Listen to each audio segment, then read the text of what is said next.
Ano ba to? Hulog. Ginagamit ito bilang panukat. Lalo-lalo na pag nagkakabit ng poste or magpapalitada ng mga kanto. Kasi dito nagsisimula yung ganda ng kanto o yung diretsyo ng kakabit nating poste ng bakal. Malaking bagay itong hulog na ito. Kung wala itong hulog, hindi natin maiaayos ang gawa natin, lalo-lalo na sa pagtayo ng poste o sa pagpalitada natin sa mga kanto. Hindi gaganda, magiging tabi-tabingi. Kaya mas maganda yung may hulog. Diretso ang kabit.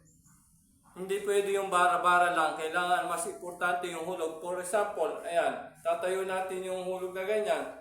Kailangan pantay natin sa kanto ng pampalitada ng mga bintana at sa mga poste ng ating mga bahay.